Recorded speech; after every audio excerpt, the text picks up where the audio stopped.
There's a hill in southeast Turkey that isn't supposed to exist.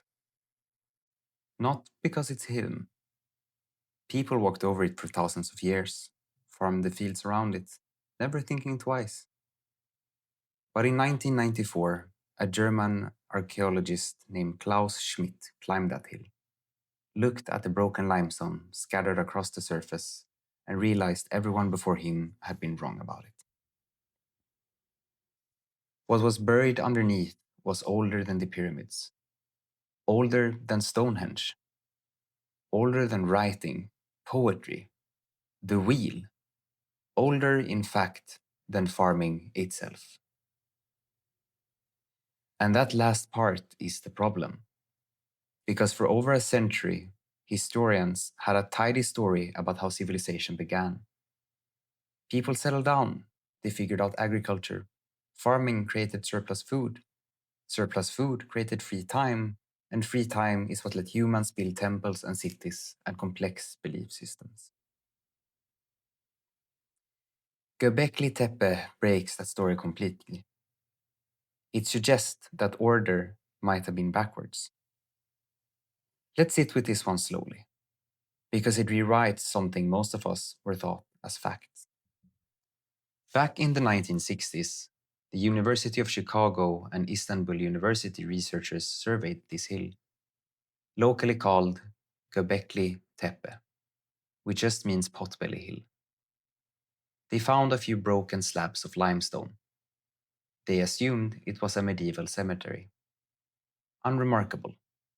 They moved on. Klaus Schmidt didn't. In the early 1990s, he was working nearby, comparing notes on flint tools, and something about the site nagged at him. He returned in 1994 and almost immediately noticed the limestone fragments weren't broken grave markers. They were pieces of huge, deliberately carved pillars. He began excavating properly in 1995. What came out of the ground over the following years didn't just surprise him. It forced a re-evaluation of when and why human beings first started building monumental structures at all. Here's the number that anchors everything else in this video. Göbekli Tepe dates back to roughly 9,500 before Christ. Radiocarbon dating on the site's oldest layers puts it at around 11,600 years old. Stonehenge, which most of us grew up thinking is ancient, was built around 3000 BC. Göbekli Tepe is roughly 6,000 years older than that. The Great Pyramid of Giza went up around 2500 before Christ. Göbekli Tepe predates it by about 7,000 years. To put it in another way, the distance in time between us and the Great Pyramids is smaller than the distance between the Great Pyramid and Göbekli Tepe. Here's where it gets stranger. 9,500 years before Christ, there was no agriculture anywhere on Earth yet. No permanent villages, at least not in any developed sense. The people living in this region were hunter-gatherers, small, mobile groups who followed game and wild plants across the landscape, the way humans had lived for hundreds of thousands of years before this. The standard assumption for decades was that hunter-gatherer groups were too dispersed, too busy surviving, and too lacking in organized leadership to pull off large-scale construction projects. Monumental architecture was supposed to be something that came later, a product of settled agricultural societies with surplus food, social hierarchy, and specialized labor. Göbekli Tepe has none of that context, and yet it exists anyway. The site contains a series of massive circular and oval enclosures, ringed with T-shaped limestone pillars. Some of these pillars stand over 16 feet tall. Some weigh as much as 50 tons, comparable to the weight of a loaded semi-truck. And this was accomplished without metal tools, without the wheel, and without domesticated draft animals to haul the stone. Someone quarried 50-ton blocks of limestone using stone tools. Someone carved them with intricate, deliberate imagery. Someone organized enough labor over what was almost certainly years to move those blocks and stand them upright in precise formations. That takes coordination. It takes people showing up again and again to work towards something that wasn't going to feed them that day. Hunter-gatherer societies weren't supposed to be capable of that kind of sustained organized effort. At least, not according to the theory.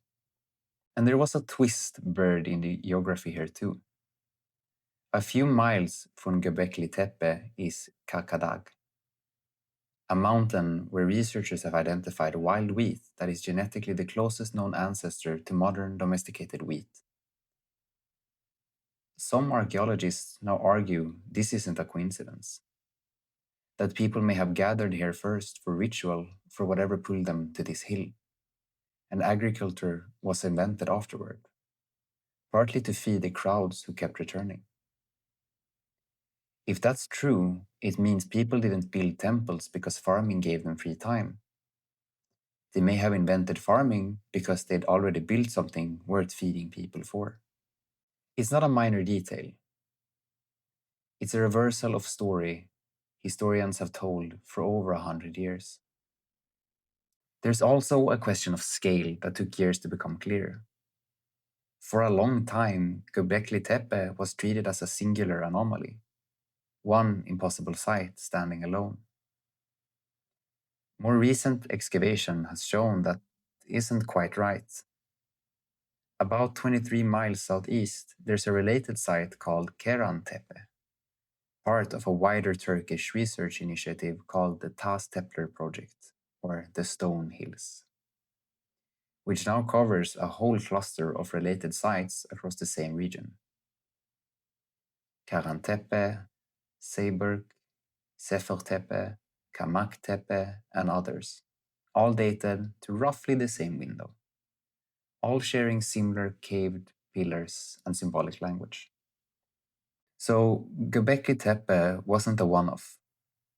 It was part of a landscape, a whole regional tradition of hunter-gatherer groups building monumental stone architecture, apparently independently arriving at the same basic idea across multiple hilltops. Karan Tepe even shows something Göbekli Tepe mostly didn't. Signs of everyday domestic life sitting right alongside the ritual carvings. Storage pits, tool-making debris, living floors. Which raises its own question. Were these purely sacred sites? Or were people actually living among the pillars, blurring the line between the sacred and the everyday in a way that doesn't map neatly onto how we categorize temple versus home? Now, what about the pillars themselves? Let's slow down and actually look at what was carved into this place. Each enclosure at Göbekli Tepe follows a similar pattern.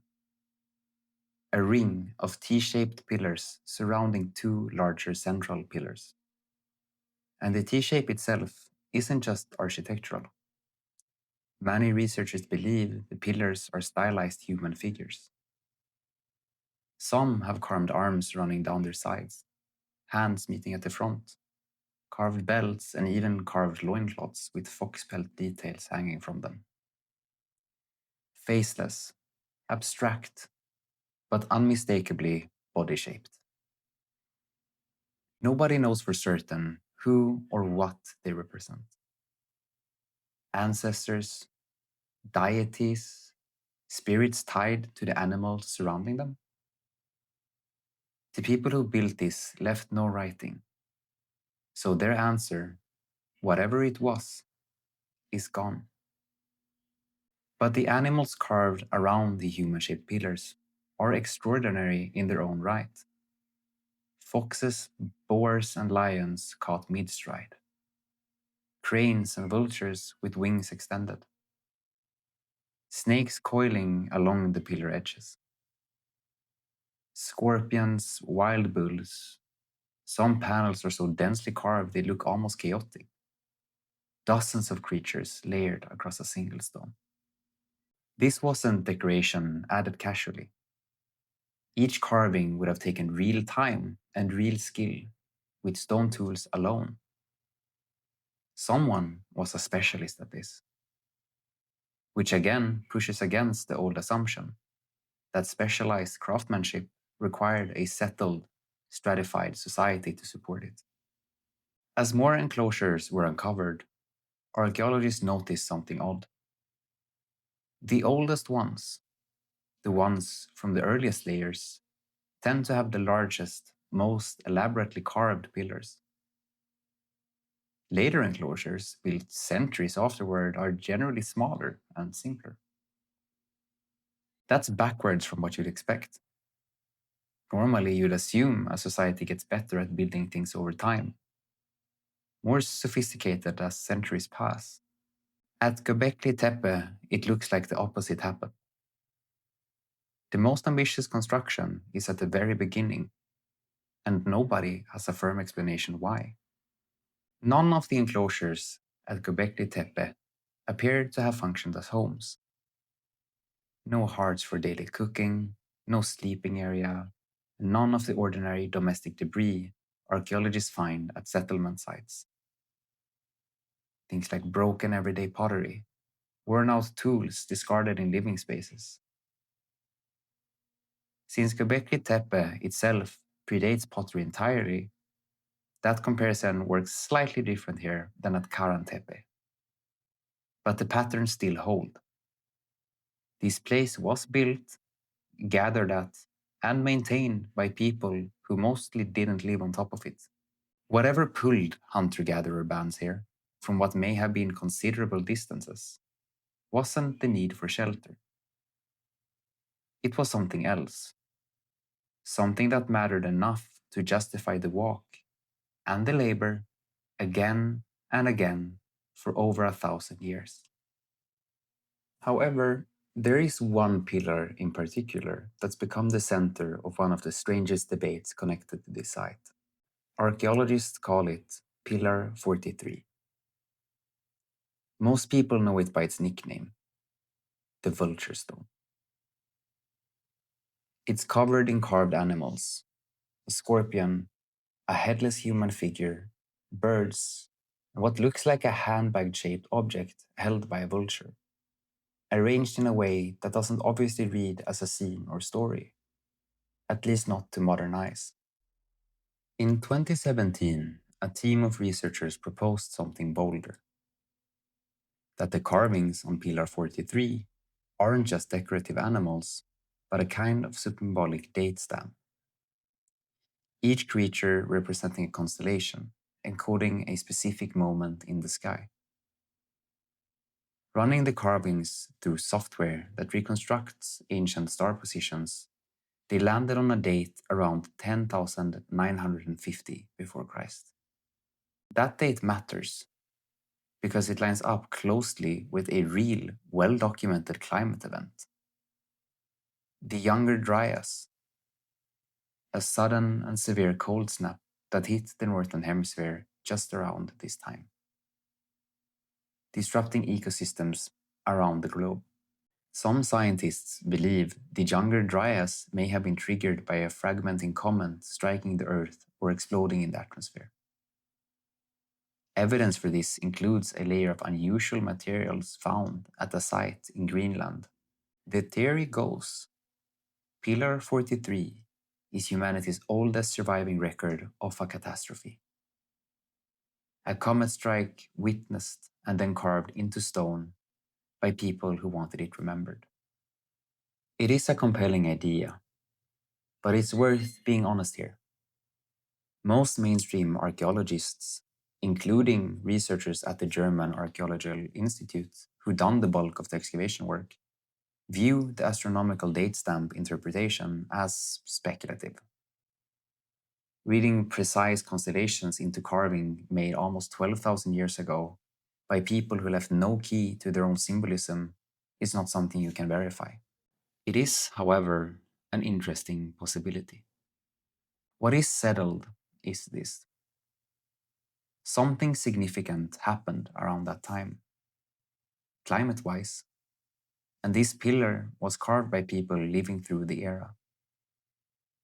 Whether it's actually commemorating that event or something else entirely is a mystery Göbekli Tepe has no plans to answer for us.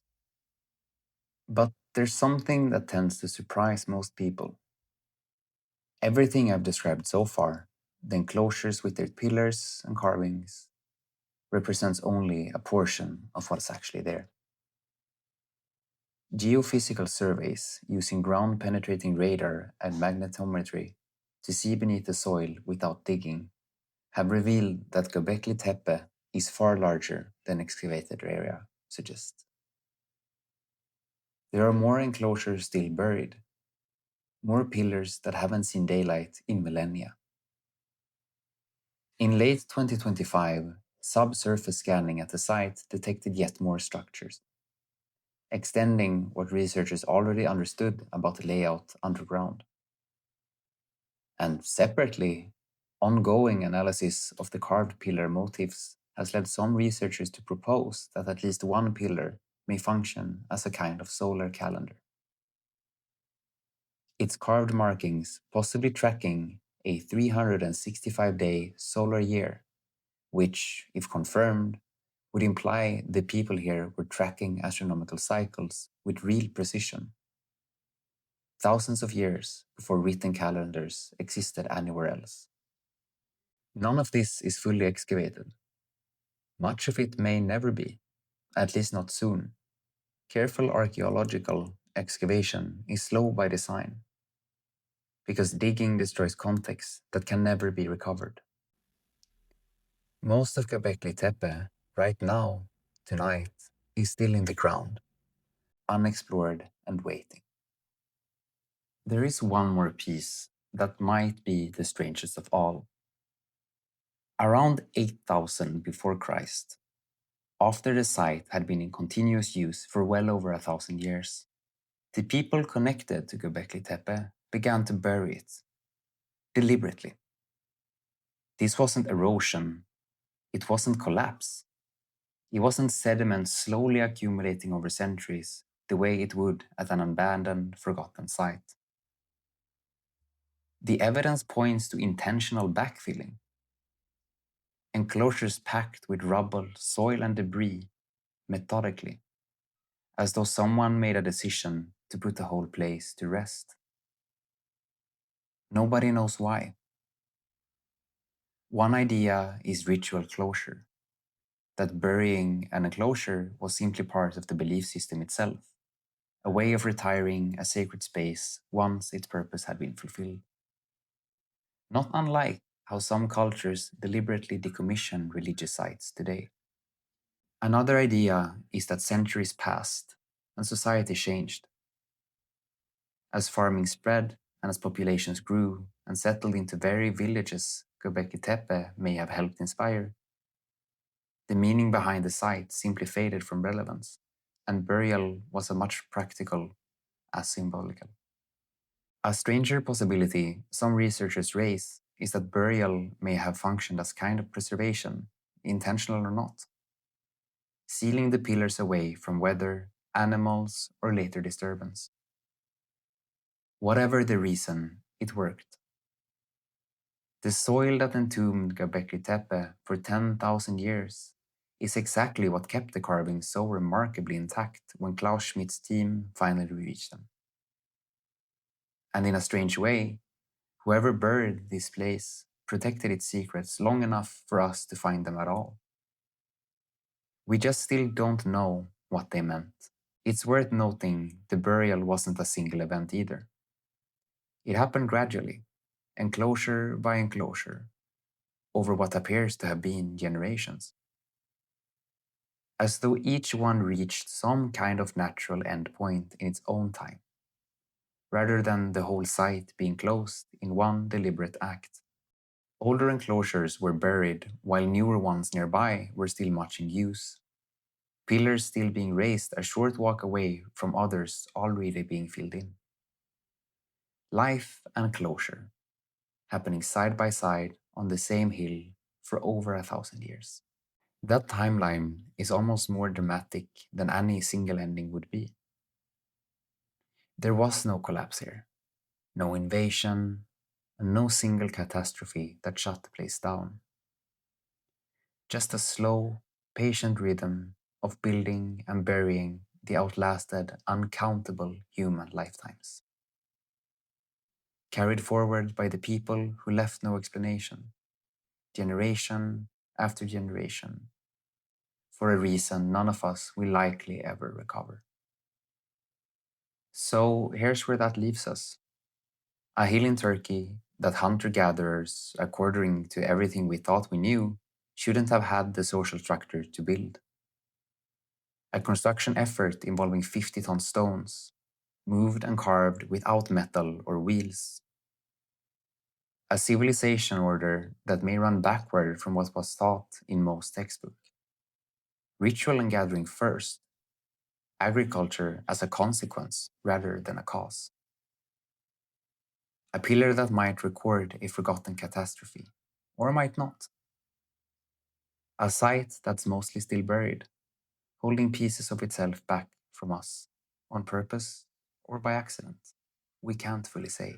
And an ending, the deliberate burial, that's as mysterious as the beginning. Göbekli Tepe doesn't hand over its answers. It just quietly outdates everything we thought came first. If tonight's story pulled you in, next week's goes to a stranger kind of ending. Not a civilization that got buried on purpose, but several of them, collapsing together all at once, in the span of about 50 years, for reasons historians are still piecing together. The Bronze Age collapse. Same time, same place, next week. Sleep well.